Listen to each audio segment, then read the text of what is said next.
Oh, E aí, Sal, tudo bem? grande Luizão, grande Luizão. Bom, vamos começar porque o Instagram só nos dá 1 hora e esse assunto é bem interessante, então eu espero que tenha bastante dúvidas. Eu, pelo menos, tenho várias dúvidas sobre o tema. E, e quem tiver pergunta pode começar a colocar suas dúvidas, participem bastante, porque essa é uma conversa bastante informal. E o principal objetivo aqui é aprender, né? Então, toda semana eu trago um especialista sobre um tema diferente. Vou falar um pouco sobre os temas que eu já trouxe, como tem muita gente entrando aqui que nunca participou de uma live nossa. Falar um pouco sobre o que se trata o nosso canal. O portal Salesin é um portal que fala sobre inovação, principalmente para pequenas e médias empresas, foco em negócios, foco em vendas. E aí a gente já falou de tudo aqui. Hoje é a 9ª live, já fizemos 8 antes dessa. Falamos sobre comércio digital, sites, segurança digital, mídias digitais, vídeo colaboração, drone, 5G. E na semana passada a gente teve a nossa primeira live internacional com a Eunice, falando sobre inovações na comunidade europeia. E hoje o tema é Indústria 4.0, né, a quarta revolução industrial. Então o subtítulo da nossa live é Fábricas mais inteligentes para resolver problemas mais complexos, né? E aí temos aí o nosso convidado, Luiz Henrique Condlach, grande especialista de indústria 4.0, automação industrial, internet industrial. Vou fazer uma breve apresentação do Luiz aqui para quem não conhece, principalmente para as pessoas que estão conectando aqui e nunca viram ele na vida, para não achar que ele é um guapeca, né? Como um cachorro sem raça. É uma palavra usada aqui em Santa Catarina, né? Guapeca. Exato.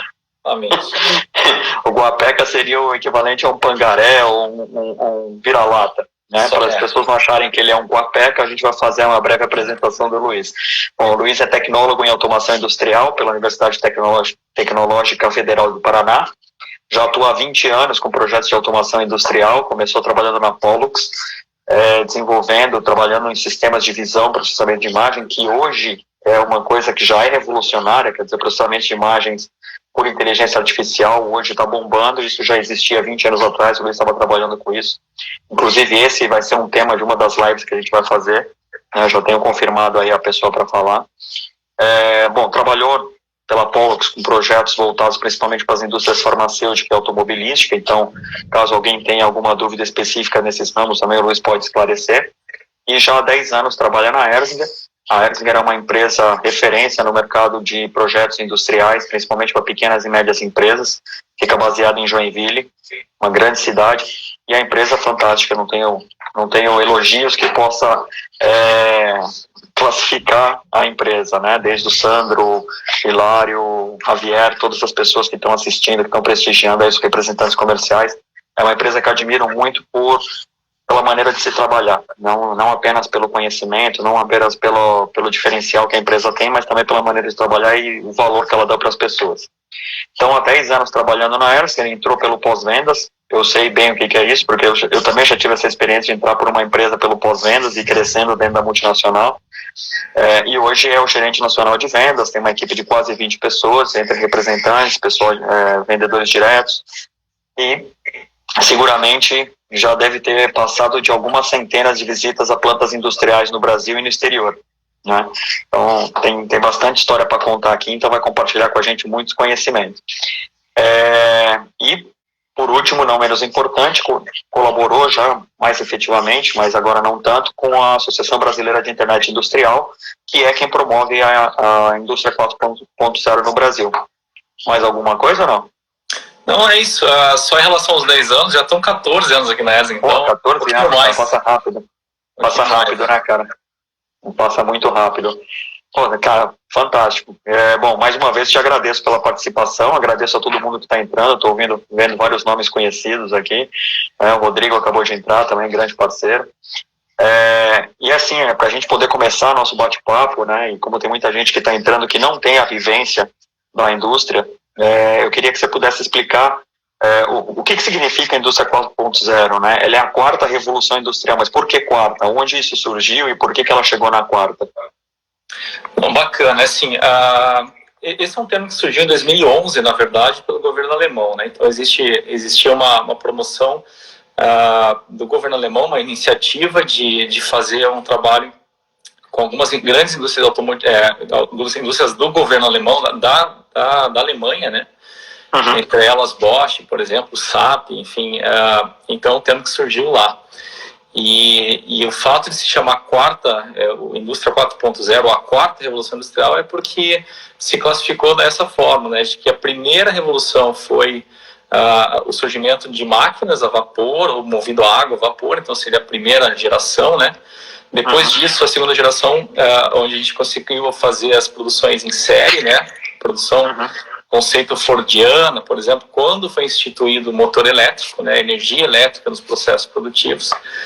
Depois disso, na época que eu nasci, né, 1970, eu fui no final do século aí dos meados de 79, na verdade, mas nos anos 70, quando veio, aí sim, basicamente a robótica, a parte da terceira revolução, que seria a aplicação de manipuladores, e basicamente quando as máquinas começaram a fazer fortemente o trabalho que tipicamente era o trabalho de seres humanos, né? E a quarta revolução, ela vem nessa filosofia, nessa ideia, né? Isso já está bem batido, existem vários termos, vários nomes, a gente vai falar um pouquinho depois também sobre isso, mas a quarta revolução tem a ver com a conectividade, com a questão de que a gente começa a juntar, né, os dois mundos, né? O mundo virtual, um mundo que é completamente cyber, né?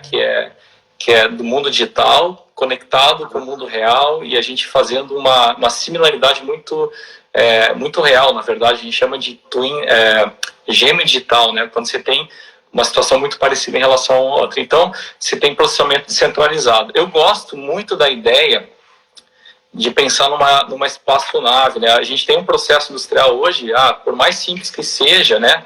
É mais ou menos como como acontece hoje com uma espaçonave que vai em projeto espacial, né? Então você tem um baita centro de operações, né? Você tem meia dúzia de astronautas, talvez 2 ou 4 astronautas fazendo voo, né? Com uma instrumentação de bordo, mas existe um enorme centro de operação que cuida de todo aquele programa, trata de toda a trajetória, de todo o cálculo, fica fazendo uma série de pensamentos, né? Que é algo que é muito maior do que efetivamente o processo real, né? Então, essa indústria 4.0 hoje é exatamente isso, né? É a perspectiva que a gente pode ter processos simples, né? É claro que existe hoje uma série de tecnologias envolvidas, mas que você tem um nível de processamento que até então não era normal você conseguir fazer isso dentro de uma indústria, por exemplo. Então, é essa mais ou menos a pegada, né? E dentro desse conceito da indústria 4.0, você falou que esse é um conceito que a indústria alemã já implementou já há muitos anos. Já está chegando na 5.0 ou a indústria 4.0 ainda é uma coisa bastante corrente? Eu gosto de contextualizar, porque como essa indústria 4.0 ela é muito relacionada ao governo alemão, a iniciativa da época, né, 2011, 2012, em 2014, por exemplo, os Estados Unidos lançou um consórcio de internet industrial. Aqui no Brasil, por exemplo, tem a ABI, que é uma instituição que você até citou ali, uma organização que a gente faz parte, que é exatamente estimular o uso da internet industrial no Brasil. Por que internet industrial? Porque quando fala em indústria 4.0, a filosofia da Alemanha, na época, quando fez isso em 2011, ela estava muito focada na manufatura, né? Mas a internet industrial é muito mais ampla do que isso, né? A internet industrial, quando fala industrial, uma tradução do inglês significa qualquer indústria, não é só a manufatura das fábricas, como a gente está acostumado à produção de peça. Pode ser a indústria do transporte, pode ser a indústria de saúde, né? Então, você consegue ter a indústria da internet das coisas, né? Que é você ter qualquer wearable, né? Que são conectado. Conectado. Então, ela é muito mais abrangente que a indústria 4.0. Então, ainda é cedo para falar de uma quinta revolução, né? Eu desconheço esse tema de 5.0, mas pode ser que exista algum termo comercial já nesse sentido também, né? Existem algumas indústrias que já estão falando em 5.0, healthcare 5.0, segmento de saúde 5.0, porque eles meio que adaptaram as novas tecnologias que hoje já são maduras, tipo inteligência artificial, IoT, realidade imersiva, todas essas tecnologias que, em teoria, não estavam contempladas na indústria 4.0 e agora transformaram isso numa nova indústria. Que não é muito verdade, né? A indústria 4.0 já previa várias dessas tecnologias que hoje estão maduras, né? Isso, exatamente. Essa talvez é a situação do termo, né? É comercial, né? Então, a gente tem hoje, a internet industrial exatamente abrange esse tipo de coisa, né? Alguns temas como manufatura aditiva, a gente pode falar um pouquinho mais, inteligência artificial, você ter toda a parte de conectividade. Tem uma situação, a internet das coisas, né? A própria questão da biologia sintética, que você manipular a célula, a enzima, você fazer esse tipo de manipulação de programação genética, programação biológica, é algo que a internet industrial tem a ver quando se vai para o lado da questão da saúde, por exemplo, né, ou da ciência. Né? Quer dizer, a parte alimentícia, por exemplo, onde você tem fabricação de hambúrguer vegetal, e aí você tem uma engenharia genética por trás disso e um processo produtivo extremamente conectado, isso seria já adaptado ao processo de internet industrial. Exatamente, tem relação, né? Se fazer manipulação de tecido, reprogramação biológica, né? Não é minha área, eu sou péssimo em dar qualquer tipo de exemplo nesse sentido, mas tem a ver também com a internet industrial, né? Não especificamente a indústria 4.0, mas internet industrial. Tá, então pode-se dizer que a internet industrial é uma derivação da internet 4.0, da indústria 4.0, que foi implantada pelo governo alemão, com melhorias, ou seja, com alguns processos produtivos a mais e com algumas indústrias que não estavam contempladas dentro da manufatura. Exato. Até na internet, se pesquisar, até tem um quadro que ele mostra algumas diferenças, a própria BI mostra isso também. É uma iniciativa mais do governo, enquanto a internet industrial, né, ela tem uma relação muito mais próxima com a indústria efetivamente. Uma é mais governamental, outra tem mais uma relação da própria mobilização da indústria em avançar com a tecnologia e ser um pouco mais ampla, não só manter na manufatura, mas também permitir uma conectividade maior, né? É aquela coisa que a gente consegue trabalhar toda a cadeia de consumo de valor, de você conseguir realmente ter informações multissetoriais, multiindustriais, né? Legal. E, obviamente, esses programas, internet industrial, a indústria 4.0, ela começou nas grandes indústrias. Mas hoje, principalmente, na Europa já nem se fala, né? Já está super massificado para pequenas e médias empresas. Mas como é que está hoje o cenário no Brasil? Você vê o emprego dessas tecnologias, desse conceito em pequenas e médias empresas, principalmente no caso da Erzinger, que trabalha muito forte esse segmento? Sim, O que acontece? Nós estamos no mundo de conexão, né? Então, hoje, qualquer lançamento, qualquer plataforma, qualquer alternativa à solução, ela vem numa velocidade muito rápida, exatamente pela característica da comunicação da forma como nós temos hoje, né? Então, existe uma série, a gente fazendo contato em alguns grupos de trabalho na BI, a gente percebe muito isso, né? Embora recentemente não estamos me envolvendo muito, né? Por causa da condição no trabalho, mas na época que eu estava lá, inúmeras opções de sensores, de opções de dispositivos que se conectam, de plataformas disponíveis, plataformas excelentes, pagas, não pagas, gratuitas, desenvolvimento de academias, né, de universidades. Então, essa é uma situação que está muito disponível mesmo, né? Até talvez há alguns anos atrás, o que acontece? Eu que sou da área de automação, a gente via muito isso, né? O cara vendia uma máquina, uma linha, bloqueava completamente o software e deixava isso completamente a 7 chaves, não tinha o código-fonte, não se preocupava com uma expansão, com um ecossistema, na verdade, de dados, né? E hoje isso já não existe mais, né? Qualquer máquina... Se ele fizer isso, ele não vende, né? Se ele fizer isso, ele está fora do páreo. Você já prepara, na verdade... eu gosto muito daquele exemplo, né? A gente vive uma época que a gente tem muita informação, né? Na verdade, a gente tem muito dado, né? Muito dado. O que quiser, a gente tem dado de todos os lados, né? Só que o dado ele só é útil se você consegue converter numa informação que realmente é relevante para ti, né? Então, exato. Que é aquela história entre você dado e informação. Dado você pode tirar os montes de uma linha de produção, mas se você não processar esse dado, não serve para absolutamente nada, né? Exatamente. E aqui que vem as plataformas de internet, né, industrial, da indústria 4.0 ou da mais ampla internet industrial, que, cara, você tem basicamente todo aquele pacote, aquele Big Data que se fala muito hoje, né, uma alta concentração de dados. Eu me lembro quando eu comecei em 2000, a gente fazia backup e apagava os dados antigos porque o HD não tinha espaço, né? Hoje não se fala mais em apagar dados. Isso aí tem um valor inestimável, né? Quer dizer, você tem conhecimento, dado robusto, capacidade, uma capacidade, um potencial de informação muito alto. Então não se apaga mais nada, se arquiva tudo e logicamente vem agora com a tecnologia para extrair desses dados informações que são úteis e relevantes, né? Sim. Então isso é acessível para qualquer tipo de indústria. E uma coisa que é legal também é entender o seguinte: tem plataformas e soluções de todos os tamanhos, né? Por incrível que pareça, né, a gente tem hoje o grande desafio da grande indústria para a aplicação da internet industrial. Não é nem passado todas as outras dificuldades, agora se tem muito recurso, é exatamente a preocupação com os dados, com a segurança dos dados, né, com a questão de você ter informações e isso vazadas, né, dentro de um site, de uma estrutura. É competitivo, né? É a informação competitiva da empresa, da indústria, né?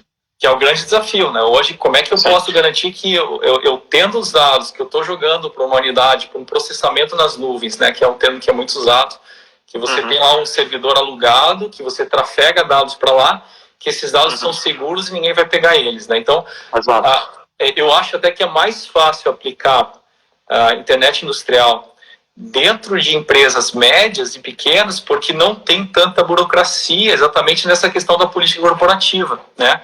Então, eu vejo que hoje, além do custo não ser um problema, a gente consegue encontrar soluções que são viáveis, né? Que tem um custo baixo.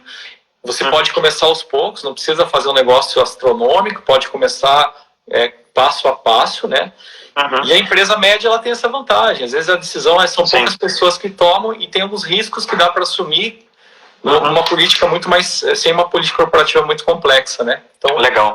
Voltando um pouco até para as pessoas que estão assistindo, eu sei que tem muita gente assistindo aqui que é desse meio, conhece a fundo o que você está falando, mas tem pessoas que estão assistindo que não conhecem muito o ambiente industrial. Usando alguns exemplos de que eu já visitei plantas, inclusive com o Luiz, o pessoal dele, uma dos sites que eu fui visitar era um fabricante de luminárias, né? E esse fabricante de luminárias, lá no Rio Grande do Sul, todo o processo dele é completamente automatizado. Ele partia da chapa crua, baixava do estoque automaticamente, passava por uma máquina cortadora, depois ele passava por um corte digital, depois fazia a dobradura, depois ia para limpeza, depois ia para pintura e só caía na mão de uma pessoa no processo final. Isso ainda é uma indústria, pode-se dizer que 3.0, porque é uma automação de máquina. A indústria 4.0, nesse caso, todas as informações que são coletadas ao longo desse processo e processadas fora da fábrica, de forma que algum gestor consiga monitorar produtividade da linha, custo que foi feito por cada processo, desvio padrão entre uma peça e outra, custo por turno, quer dizer, todos esses dados que saem dessas máquinas vão para um grande banco de dados onde ele consegue processar essas informações e tomar decisões onde ele pode melhorar um processo ou não. Seria isso, mais ou menos, ou não? Isso com certeza no primeiro nível, né? Eu gosto de citar um exemplo bem bacana. A gente fala bastante da indústria, porque a indústria tem alguns desafios, né? Exatamente o que você falou, uma máquina completamente automatizada, a indústria 3.0, né? Quando você vai para 4.0, existem algumas vantagens, né, que se adiciona, né? E cada vez vai ser mais comum, como, por exemplo, o uso de inteligência artificial. Inteligência artificial é uma característica que a gente consegue fazer com que um sistema computadorizado, ele tome decisões no lugar do humano, né? Então, ele pode ter a capacidade de tomar decisão, de racionalizar, de resolver problemas que tipicamente são funções de uma pessoa, de um ser humano, e eventualmente isso está sendo transferido para um algoritmo, né? E esse algoritmo ele vai aprendendo como é que o ser humano toma a decisão para resolver aquilo lá. E você consegue, com isso, fazer algumas ações do nível de gestão de produção, que é você, por exemplo, entender tendências de capacidade, de entender até que limite você consegue produzir. Por exemplo, você tem um turno, tem que ter uma capacidade de produção, e você eventualmente está na hora do almoço, não vai conseguir atingir, porque a previsibilidade para isso de conseguir atender não vai ser possível. Então você consegue se antecipar, e o próprio sistema já gera indicações que, ó, tem coisa errada, se a gente não trabalhar, não agir, ou não fazer alguma ação aqui, a gente não vai cumprir a meta, né? Então a gestão de produção, ela se torna mais fácil. Gestão de manutenção, que é uma outra coisa, né? Historicamente, a manutenção, ela é corretiva quando tem um problema. Quando eu ando com o meu carro, até estourar é corretivo. Então eu paro meu carro e vou para a oficina. A preventiva é quando eu troco alguma coisa, porque eu preciso, eu imagino que antes de acontecer uma revisão, né? eu vou trocar. Mas eu não tenho muito input, né? Hoje a gente fala de manutenção preditiva, quer dizer, o próprio sistema entende o momento que vai dar um problema, né? Exato. Isso facilitou a vida do Thiago, né? Na época que você era de pós-vendas, era manutenção preventiva, e olha lá, hoje preditiva, o cara de pós-venda fica sentado o dia inteiro ali só jogando, né? Não quer saber de nada. Sem contar, Thiago. Sem contar que faz parte da questão da indústria 4.0 também essa questão do acesso não só remoto, que é a capacidade de se conectar a uma máquina à distância, mas de você fazer um atendimento, né, facilitado, guiado eletronicamente, como um óculos virtual, você poder fazer um acompanhamento, realidade aumentada, você utilizar, por exemplo, realidade virtual. Então, isso facilita muito. Você tem, às vezes, um operador na ponta fazendo trabalho de gente que é manutenção. Quer dizer, que se ele souber entender as ordens, né, você conseguir trabalhar passo a passo, você tem um técnico de alto nível a quilômetros de distância, e o cara fazendo manutenção de forma guiada.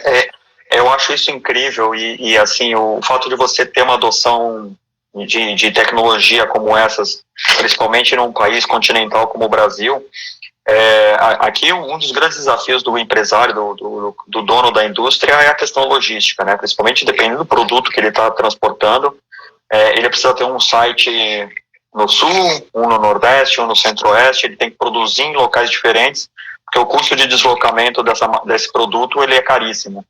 E aí, quando ele precisa espalhar as linhas de produção dele em diversos locais, uma indústria conectada dessa facilita enormemente o trabalho de um gestor industrial, né? Porque ele, sentado na matriz, ele consegue comandar todas as linhas de produção remotamente, né?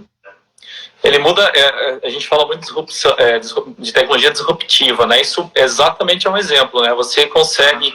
Nós temos um cliente que está quase na Argentina. O nível de suporte, o nível de qualidade do suporte que a gente consegue dar com uma plataforma de internet industrial é fantástica, né? Porque você consegue receber na unidade, no nosso caso como fabricante de máquina, a gente entende o que está acontecendo com o equipamento, a gente consegue, antes de ter um problema, já diagnosticar isso. O próprio sistema, ele apresenta essa variação, né? E nosso time consegue se antecipar a um problema, né? Isso muda a relação, inclusive, com o fornecedor. A gente tem um caso, fornecedores químicos, por exemplo, que o cara acompanha o processo químico. Nossa indústria é isso. A gente tem indústria dentro do nosso negócio, tem a parte que o cara do produto químico, ele precisa monitorar o processo. Então, a internet industrial, ela traz isso, ela integra os dados e o cara consegue se antecipar. Então, antigamente, o que o cara fazia? O cliente ligava para ele, tô com um problema aqui que o meu processo de pintura, por exemplo, não está bom, está dando uma falha. O cara gastava um dia para chegar lá, um dia para entender o que está acontecendo, no terceiro dia ele ligava para a fábrica, me manda tal produto, porque eu estou precisando dele, né? Hoje no celular, por exemplo, no mobile, em qualquer dispositivo conectado à internet, ele consegue, com o nível de usuário dele, entender quais são os parâmetros, definir alarmes, e ele consegue se antecipar um problema, e antes mesmo de ir, já consegue mandar o produto na frente, né? Falar, vai produto, a hora que chegar lá eu consigo... Você me avisa que eu estou indo. Determinada situação química, né? Então, isso muda a relação, isso cai o custo do cara que fornece. Eu fico imaginando, eu acompanhei alguns casos bem interessantes de linhas de produção com vocês e em outros projetos que eu participei. Um deles foi a fabricação de pá eólica, que é um monstro, né, cara? São 60 metros de comprimento, É como você fazer um waffle na sua casa, onde você coloca a massa de um lado, massa do outro, você cola os dois e depois você começa a lixar. Só que você imagina fazer isso numa peça de 60 metros. E ela não pode ter o mínimo de defeito, porque a hora que ela é pendurada lá na turbina, lá na parte eólica, se ela tiver alguns gramas de diferença, você já não consegue girar direito. E para fazer a manutenção disso é caríssimo, né? Então muitas dessas pás elas estão colocadas no meio do oceano. Então você gasta R$1 milhão só para poder chegar lá para fazer uma manutenção. E aí você vê a importância de um processo produtivo confiável, né? Se você deixa um processo desse na mão só de pessoas e você não consegue extrair dados desse tipo de processo, você está morto, né? Exatamente, e uma outra tendência, né, como a gente tem uma capacidade de dados absurda, virando informações, outra coisa é você ter toda a gente chama de audit trail, né, que é a rastreabilidade, você conseguir entender o que aconteceu com o teu processo a qualquer momento, né. Então, às vezes você tem um problema mas eventualmente vamos supor que tem um problema de campo, você consegue rastrear exatamente todo o processo até entender, cara, esse produto foi produzido em que condição, né?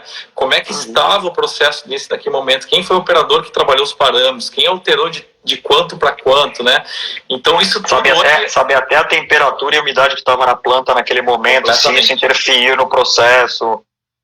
E o mais legal é o seguinte, né? Você tem dados em tempo real, a gente vive muito isso, sensores que captam informações o tempo todo e basicamente arquivam isso e depois você converte isso em alguma informação, em algum modo de gestão, seja produção, manutenção, modo de qualidade, modo de garantia de processo, né? E você também você consegue fazer com que esse dado esteja disponível em qualquer estrutura de computação, qualquer dispositivo conectado, mas, sobretudo, você consegue imputar dados manuais também dentro do sistema. Aí você começa a cruzar informações, né? Então, antigamente, a gente fala muito isso. Antigamente, como é que o cara fazia? Ele controlava um processo ali com uma planilha lá, manual, né? Anotava, botava o estagiário lá, ele conectava, pegava uma informação do processo, camada, não sei, a gente pode falar ali qualquer dado de um processo de produção. Hoje o cara do celular dele consegue entrar com um dado, esse dado ele automaticamente já alimenta o sistema e pode ter um algoritmo de inteligência artificial que já está ali atuando já e exatamente fazendo uma modificação, na verdade, na organização da empresa para que alguém atue já e resolva aquele problema. Quer dizer, ele consegue fazer simulações de melhorias do processo ou de modificações temporárias. Se eu aumentar esse algoritmo, de repente eu consigo entregar 10% a mais no final do processo. Aí ele faz essa simulação, vê a resposta, deu certo, beleza, não deu, já volta, e não precisa nem estar na fábrica. Exatamente, essa é a grande vantagem que a gente, além de captar as informações através de sensores e informação, você ter atuadores que já automaticamente também já resolvem os problemas e já retroalimenta o sistema. A gente chama de circuito de controle fechado, né? É o que a gente faz como ser humano com uma capacidade extrema, né? A gente tem visão, audição, inteligência, tato, então com isso tudo a gente consegue já se retroalimentar. As máquinas estão acontecendo isso também, elas não estão mais ficando cegas, elas estão ficando com um sistema de instrumentação muito robusto, mas não só dela, ela consegue já receber informações do ambiente também. A gente estava falando da indústria, né? Hoje um ponto bem bacana também é você ter a opção de a própria cadeia estar integrada, quer dizer, eu vendo um produto na farmácia, da farmácia eu consigo entender quanto que eu estou consumindo, por exemplo, de um determinado produto, esse determinado produto me dá uma estatística de consumo, o pessoal de vendas, eu só vou conectar meu iPhone aqui, meu celular, senão eu vou ficar sem bateria.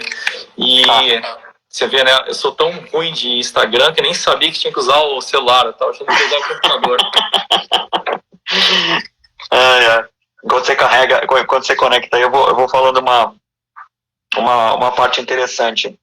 Você estava comentando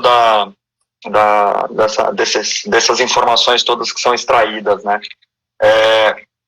A gente, né, tem muita gente, principalmente vendedor que está assistindo aqui, tem alguns vendedores que vendem produtos aqui, que a maior dificuldade que o cara tem é fazer um forecast, né? forecast é besteira, forecast não serve pra nada, o cara de produção não lê essa porcaria, eu falo que eu vou vender 100, o cara produz 60, eu falo que eu vou vender 200, o cara produz 150, e na realidade a internet industrial, ela tá, inclusive, ultrapassando essa barreira, quer dizer, ele consegue fazer a leitura no ponto de venda, consegue ter uma previsibilidade de venda, dependendo até de sazonalidade, e transformar essa informação para o resto da cadeia para que a produção já seja ajustada automaticamente, né? Com certeza. Você quer ver um exemplo bem básico de internet industrial que está sendo aplicado em smart cities, né, que são cidades inteligentes usando internet industrial, que é um dos segmentos também, né? Cidades inteligentes é uma solução de internet industrial. Você consegue hoje monitorar trânsito através do sinal de Bluetooth dos celulares, né? Então, antigamente, inclusive eu trabalhei num projeto, isso numa época, num projeto, que a gente cogitava colocar câmeras de imagem para captar informações de cruzamento para poder selecionar e determinar quanto tempo o sinal vermelho vai ficar fechado para cada lado, né? Porque numa cidade é isso, né? A hora que a ambulância está passando, cara, ela pega sinal fechado, ela corre o risco o tempo todo de ficar cruzando o sinal, essa questão dos sinais, né?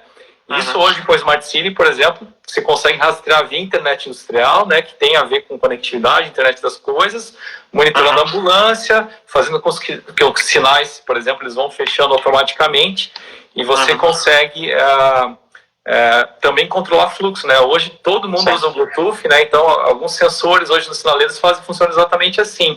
Fica monitorando quais são os Bluetooth que estão chegando, né? Quanto está passando de celular, por exemplo, numa via, e automaticamente o farol, né, que a gente chama de sinal aqui em Santa Catarina, né, farol em São Paulo, né, e mais resto do Brasil. Então o farol ele se ajusta automaticamente. Esse é um exemplo, né? Um outro exemplo, nessa mesma pegada de ambulância, você vai mandando já para o hospital, para a equipe médica, os sinais vitais do cara que está dentro da ambulância. Olha que legal. Então você está com um cara acidentado, você já vai monitorando pressão, nível de saturação do sangue e tal, isso já vai, o time que está lá, que não é da emergência, mas não é o cara que é ali no pronto, não é pronto atendimento, no cara que faz ali na ambulância, ali, pega o resto do cara, né? Sim. Então esse cara tá todo mundo manter a vida, né? E isso é uma linha de produção, né? Quer dizer, você ter o espaço no leito, você ter os recursos certos no leito que ele vai ocupar, você ter os profissionais alocados, isso é um processo produtivo, né? Um pré-diagnóstico, né? O próprio sistema pode processar e entender, opa, esse cara aqui tem tal prognóstico, tal situação de tal quadro médico, então vai precisar preparar uma equipe de tais médicos lá. Então tudo isso hoje se fala muito, né? A internet industrial trata disso, de você trabalhar em múltiplas indústrias, né? E inclusive esse tipo de coisa, né? Bem bacana. Legal. Tem uma pergunta aqui, quem tiver dúvidas pode ir mandando, tá? Que eu estou lendo aqui. O Silvino fez uma pergunta. As profissões do futuro, poderia falar um pouco sobre os novos mercados para os jovens que estão buscando especialização profissional, né, principalmente voltada à internet industrial? A gente sempre, eu sou da automação, a gente sempre tem esse dilema, né? Normalmente as pessoas entendem o seguinte, com o robô tirou um emprego, né? Ou vários empregos, porque o robô não quer. Eu ia falar sobre isso, é legal você abordar isso. Não tira férias, não tem Natal, não tem Ano Novo, então é tudo fantástico, né? Mas é lógico, para cada tecnologia que surge, normalmente vem funções, vem profissões que até então não existiam, né? Isso a gente motoristas de Uber estão aí para dizer isso, né, cara? De repente a tecnologia muda, mas surge uma série de profissões adicionais. Então, eu vejo que existe toda novo lançamento, essa nova geração de profissionais que estão vindo para o mercado. Cada vez a gente vai ver mais oportunidades e mais específicas, né? Extremamente especificadas, né? Bem pontuais, exatamente porque não existe mais alguém generalista. Cada nova tecnologia vai existir. Agora estamos falando da 5G aí saindo, né? Então, essa tecnologia 5G, por exemplo, vai gerar algumas oportunidades de trabalho que até então não se existia, não conhecia. Acabei me enrolando um pouquinho, né? Mas enfim, não, sem problema. Uma das vagas, uma das profissões que falam muito é a curadoria de robôs, né? Você poder ensinar para o robô como é que ele tem que trabalhar, né? E isso vai acontecer não é um robô mesmo, aquele cara que solda, aquele cara que dobra. É robô minúsculo, né? Robô que faz microprocessos dentro de uma linha de produção. E como é que Exato. você faz com que esse cara...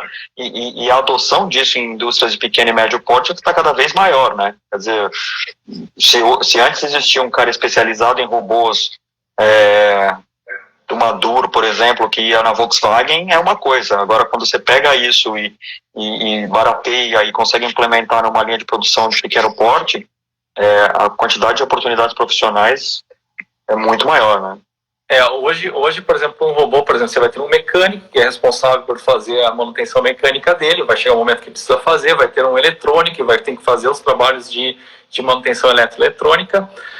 Hoje, em robô, a gente fala que a gente tem Cortou seu óculos. Se ganhar produtividade, né? A programação offline, antigamente o que você fazia? Você parava um robô para fazer uma programação, né? E você parava a linha, então tinha que ensinar o robô lá numa situação prática, real, para fazer aquela programação. Hoje, tudo isso é uma programação offline. Você tem um programador de robô offline que vai simular a melhor condição de trajetória, a melhor condição de operação. Os robôs hoje têm uma série de sensoriamentos como sistema de visão artificial. Então, você tem alguém que vai parametrizar o sistema de visão para também ter um melhor desempenho, no sentido de o próprio robô enxergar o que está acontecendo e se retroalimentar. Existe que é o caso do machine learning, né? Ele vai aprendendo com os próprios erros, né? Exatamente, mas mesmo para isso, normalmente tem alguém que faz, vamos dizer assim, uma calibração, um balanceamento, né? Eu lembro antigamente resumia o cara de software com o cara de processamento de dados, né? Esse cara se formou em... Hoje, banco de dados deve ter uma série de variações. E eu lembro que esses tempos a gente estava falando aqui para melhorar desempenho, tem um cara que só faz calibração, balanceamento de banco de dados, um cara especialista nisso, né? Então é assim que acontece, a gente perde eventualmente uma profissão, né? Porque a tecnologia substitui alguns operadores, alguma profissão, mas em contrapartida surge 3 ou 4 cada vez mais especialistas, né? Então acho que essa é a tendência. Eu acho que um dos casos legais que você comentou foi da manutenção preditiva, né? Toda empresa tinha uma equipe de manutenção gigantesca para fazer as corretivas, né? O pessoal ficava de braços cruzados só esperando uma máquina parar. Aí, quando começou a se implantar manutenção preventiva, a quantidade de pessoas já diminuiu, porque já se fazia uma programação dessa manutenção. A partir do momento que você tem manutenção preditiva, que quer dizer, o sistema prevê quando aquele produto vai dar defeito e vai fazer atuação específica naquele componente, você passa a ter a necessidade de outros tipos de profissionais, né? Porque o cara tem que ser o específico do específico, ele tem que conhecer o detalhe da máquina, né? Exatamente, e ganha a sua vida fazendo isso, né? E logicamente também evoluindo em cada área. Então tem muita oportunidade que vai aparecer e sempre a gente não consegue nem prever quais são, né? E aí, você estava comentando do 5G, né? A gente teve uma live sobre 5G, principalmente voltada para pequenos e médios negócios, né? Onde isso vai impactar no dia a dia deles. Mas dentro das plantas industriais, isso também vai ser uma enormidade, principalmente para os sensores IoT que vão entrar em operação cada vez mais no detalhe do processo, né? Exatamente, porque especialmente por causa da latência, né? Acho que a 5G, a latência é o tempo de reação, né? Que você manda uma requisição na rede, volta o sinal. Então, isso, com o 5G, existe uma promessa, além da velocidade, você ter um tempo de reação muito pequeno, né? Então, a maioria dos processos industriais, com uma latência pequena, você consegue fazer um controle em área fechada. Então, eu imagino que realmente 5G vai revolucionar, né? Em vários aspectos da indústria automotiva, com sistemas aí de navegação automática, autônoma, né? E também na manufatura clássica aí, com alguns processamentos aí que a gente vai ter uma agilidade muito maior do que legal. Tem hoje, né? Cada vez a abertura, a abertura, as possibilidades, ele acaba aumentando quando você tem mais velocidade, né? Outro tema que eu queria abordar contigo, sempre vem aquela questão da competição com países de fora, né? Então você tem a China como um grande líder da produção, um líder assim super destacado, que com custos baixíssimos, eficiência operacional muito grande, e muitas empresas acabam desistindo de se implantar aqui no Brasil porque acaba sendo mais barato trazer o produto pronto da China. Obviamente, tem toda a questão de regulação aqui dentro, tem toda a questão trabalhista, tem a questão de tempo de entrega, tem tudo isso, mas você vê que a adoção dessas tecnologias de internet industrial e indústria 4.0 para pequenas e médias indústrias acaba sendo uma questão de sobrevivência, quer dizer, o cara que não implantar isso vai estar morto no curto prazo, no médio prazo? Muito, com certeza, porque assim, o que a gente percebe, isso que a gente trabalha num segmento extremamente complexo, porque linha de pintura, no segmento de equipamentos de pintura, é sempre um grande desafio. Normalmente a gente acaba recebendo material de várias células, né? Então é um caso aqui bem especial e a gente já consegue ver grandes oportunidades, né?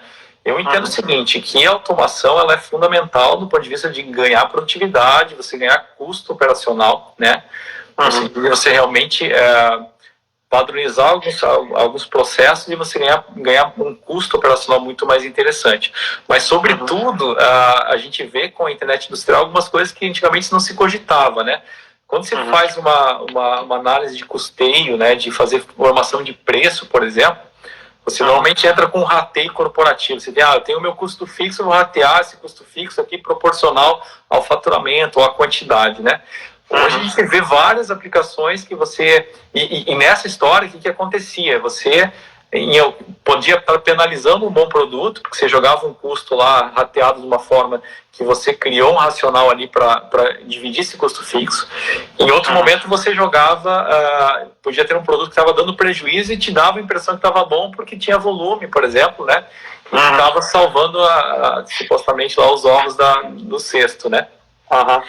Com a internet industrial exatamente tem essa vantagem, você consegue chegar no nível de entender, cara, qual foi minha ocupação, exatamente qual foi meu custo, quanto estou gastando de cada matéria-prima, qual que foi o impacto de cada máquina no custo do time de manutenção, quanto isso significa em espaço de produção, e aí o nível, na verdade, de qualidade de informação que nós temos para fazer uma análise hoje do teu processo com a internet industrial é fantástica. Eu entendo assim... E aí... Que é um ponto-chave, aquilo que a gente falou no começo, né, transformar dado em informação útil. Isso aí é a diferença. Eu trabalho muito próximo. Eu trabalho muito próximo da prateleira do consumidor, né? Conheço bastante varejo. E o que é interessante é que muitas vezes a demanda do consumidor que passa pelo varejo, né, acaba sendo uma demanda do varejista, é baseada no que eles acham que vai vender mais, né? Só que isso acaba não se traduzindo para dentro da empresa. Muitas vezes a fábrica acaba produzindo um produto que não dá muito lucro, porque é aquele produto que vai abrir portas para ele naquele grande canal, naquele grande distribuidor, no grande parceiro.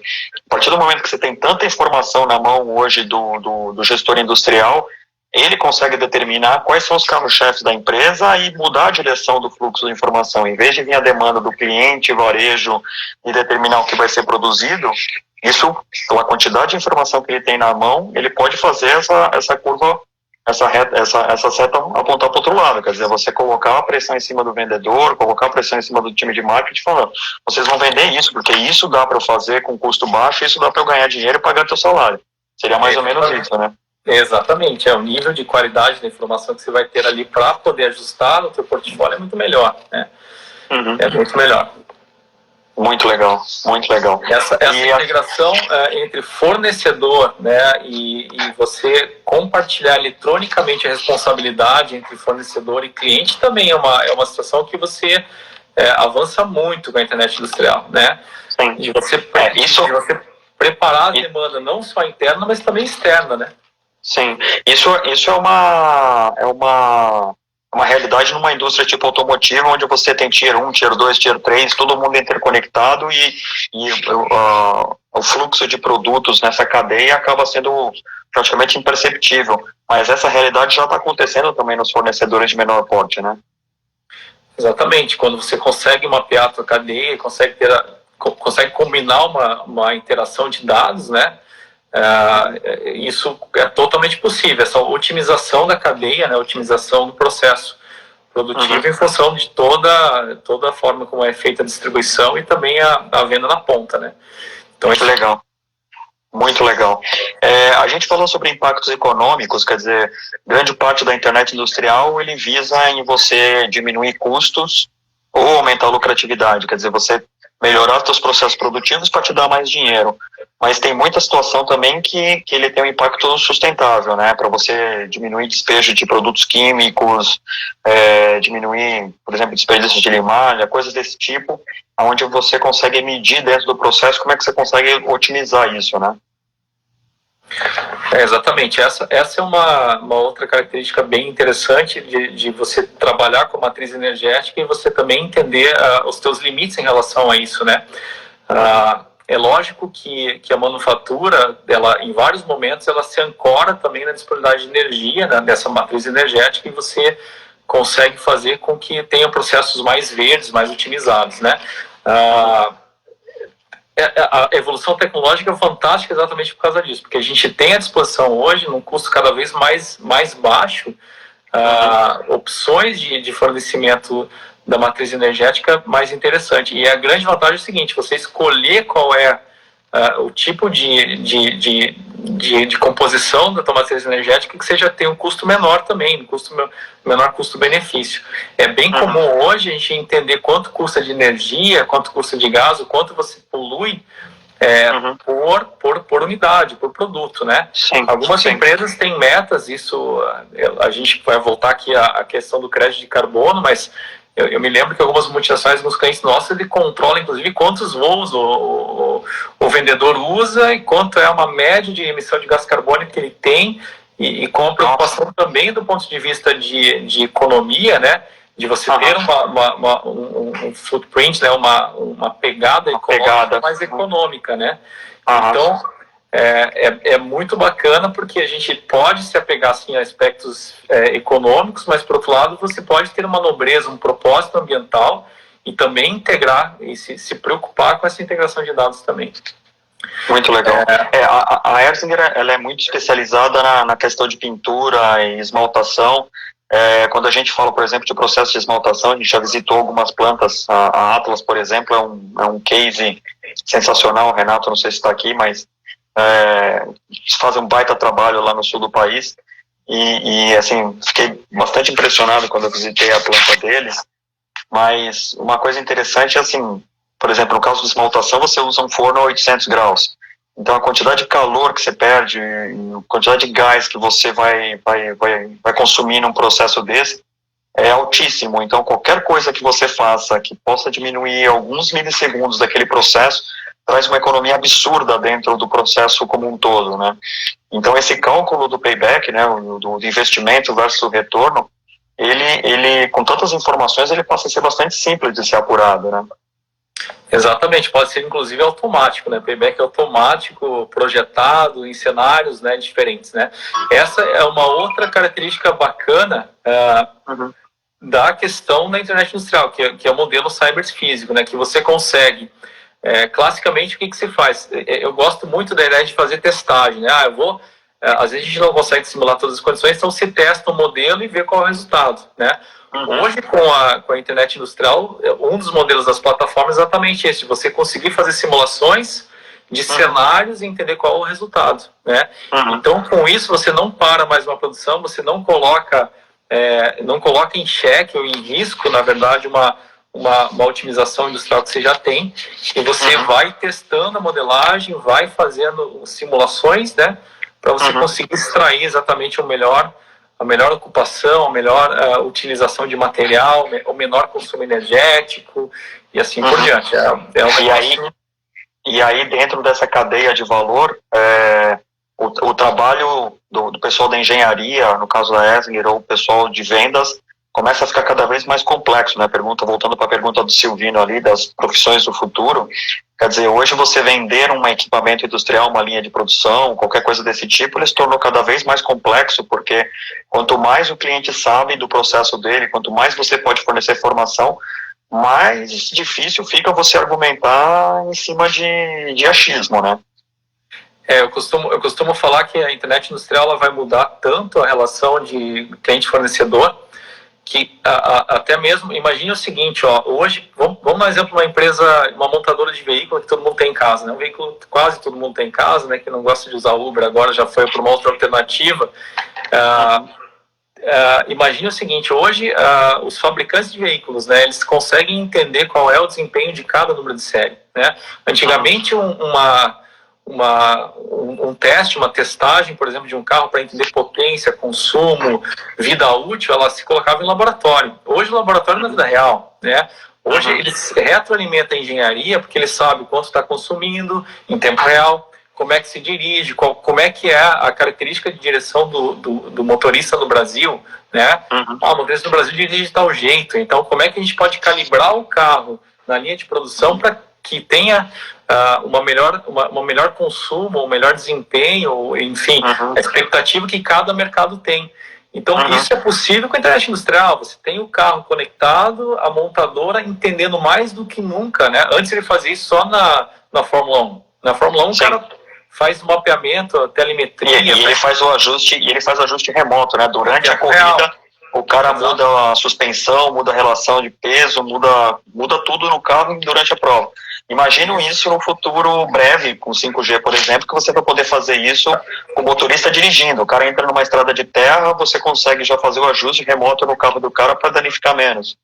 É claro que tudo tem um custo, né? Talvez esse nível leve um pouco mais de tempo, mas que hoje uma série de informações que não se tinha, hoje tem. Nós fazemos isso com nossos equipamentos, hoje a gente consegue vender melhor, porque nós entendemos melhor como o cliente também usa, porque classicamente você faz acompanhamentos, mas você não está o dia todo no cliente entendendo como é que ele opera, né? Como ele usa, né? E com a internet industrial a gente recebe informações privilegiadas, né? Até para entender como esse cara tá se comportando, como é que o equipamento reage em relação à forma que ele usa, e que para as próximas vendas, para os próximos negócios, a gente possa considerar isso também como uma realimentação, uma lição aprendida. E tem essa particularidade, né? Quer dizer, o cara que desenvolve um equipamento para usar na Alemanha acha que o pessoal aqui vai usar da mesma maneira. E o operador aqui é completamente distinto, né? Ele opera de jeitos completamente diferentes. Cada mercado tem um jeito diferente. E essa é um negócio que a internet industrial tá permitindo. A gente vai se conhecer cada vez mais, a gente vai conhecer os consumidores cada vez mais, também a forma como os negócios são feitos, né? Bacana. A gente está chegando nos nossos minutos finais, passa rápido, né? A conversa é boa, a gente não percebe o tempo passando. Tem várias pessoas mandando os parabéns aqui para a live, a Cíntia, Matias, toda a equipe aqui da Erzen, Thiago. Bem legal a presença de todo mundo aqui. Para a gente poder chegar nos finalmente aqui, você gostaria de citar algum exemplo de cliente que você tenha atendido ou de repente você discutiu em projetos, principalmente se for um cliente de pequena e média indústria, onde a inteligência, né, ou a internet industrial tenha feito a diferença ou está fazendo bastante diferença no processo produtivo? Isso está cada vez mais comum. Eu cito um exemplo muito legal, a gente pode pegar aqui com o nosso pessoal de pós-venda. Nós temos um cliente que, de repente, a gente recebeu uma mensagem do sistema dizendo que, cara, existia uma vibração numa bomba específica lá que estava fora do normal, né? E essa vibração, não deveria estar acontecendo daquele jeito, porque historicamente não acontecia. Além da vibração corrente, uma série de variáveis ali que a gente sabe, né, como opera, o próprio sistema identificou e avisou. Nosso time de pós-venda fez um contato com o cliente e falou, cara, vem cá, tem alguma coisa errada, porque tá fora do normal. O cliente falou, não, já fui lá, dei uma olhada, voltou a ligação e falou, não, tá tudo certo. E passou um tempo, o negócio continuou, não, cara, tem coisa errada, vai lá, tira o negócio, pega uma... Tem um rato lá, tem alguma coisa, mas tem. Cara, tira a bomba, bota na bancada e vê o que aconteceu. E não deu outro, né? Tirou a bomba, foi na bancada, noite, no outro dia de manhã. Realmente tinha um plástico dentro do negócio lá, que tinha derrubado a performance do equipamento e tal. Então, assim, se não fosse esse sistema, o que ia acontecer? Ele ia perder uma bomba, essa bomba ia levar talvez aí uns 10 dias para conseguir repor, colocá-lo, mandar encomendar, fabricar, entregar lá. Então, são coisas que realmente facilitam a nossa vida, né? E um conceito muito conhecido de linha de produção é que a velocidade do processo é a velocidade do gargalo, né? Então, se o cara perde uma bomba, ele faz um gargalo dentro da produção e ele para a produção inteira, a menos que ele tenha um buffer de peças ali, mas a chance dele não ter é grande, e ele parar uma linha de produção sai caríssimo, né? Cara, isso são milhões de reais normalmente perdidos, e outro detalhe, que não recuperam, né? Tempo, né? Tempo é um recurso escassíssimo, né? E vários negócios são perdidos por causa de tempo, né? Sim. Então, prazo de entrega determina muito negócio. E o cara estar com o tempo todo equipamento ativo, operando, produzindo, faz muita diferença, né? Então, basta ver quem infarta, né, cara? O coração dando baque aí são semanas ou meses parado e uma produtividade caindo. Então não dá, tem que monitorar. Isso exatamente. Legal, tem um comentário do Fernandes, que é da sua engenharia, customização específica a partir da coleta e processamento estruturado de dados. Fernandes é show. É nosso mestre aqui na ERSM. Exatamente, é o engenheiro Mor. Só perde pro chefe Sandro, que tem o Zap. O Silvino comentou aqui que os modelos de carros elétricos e Jack Motors no Brasil já enviam dados de telemetria para a China em tempo real. A gente vai falar sobre veículos elétricos na semana que vem. Mas, assim, essa indústria é fantástica, né? O Silvino mesmo está falando, vai precisar do módulo 2 da nossa live, porque o assunto é tão diverso que se a gente ficar aqui mais 2 horas, a gente não vai conseguir cobrir tudo. E, então, só para a gente poder ir para os finalmente aqui, porque o Instagram ele corta a nossa conexão quando acaba, né, o tempo, ele simplesmente desliga na nossa cara. Você gostaria de fazer alguma consideração final? Eu já agradeci todo mundo aqui. Agradeço todo mundo também. É um tema bastante abrangente. Meu conhecimento é muito pequeno. Acho que tem muita gente extremamente fantástica que poderia, se a gente botasse 10 pessoas especialistas em outras áreas, seria fantástico. Sim. E realmente podemos fazer um painel. É um prazer aí ter conversado contigo, Salles. Bacana esse teu propósito também de incentivar a indústria pequena, média, empresa, que eu acho que é a maior parte, é a maior parte da nossa riqueza no Brasil, né? Então acho que o Brasil é um país, né, de empreendedores que faz toda a diferença, e tecnologia veio para apoiá-los, né? Tecnologia veio para nos colocar num nível de competição mundial e cada vez mais, né? Então Show. Estamos aí. Demais. Cara, parabéns aí pelo seu trabalho, parabéns a toda a equipe que está aí junto com vocês, principalmente aos clientes que acreditam muito aí no trabalho de vocês, que eu conheço uma lista grande e tem alguns concorrentes que estão assistindo aqui também, que também admiram o trabalho de vocês. Mas isso é fantástico, cara. Essa indústria ela é muito bacana. Tá? Como é que eu faço para receber convite para a próxima live? É só seguir o nosso perfil no Instagram, que eu vou postando todos os convites ali, é só se atualizar. Tá bom? Javier também. Javier, obrigado. Thiago, obrigado por todo mundo. Valeu, Luizão. Muito obrigado pela presença. Obrigado pelo tempo. Uma ótima noite para todos aí. Valeu. Obrigado. Você também. Tchau, tchau.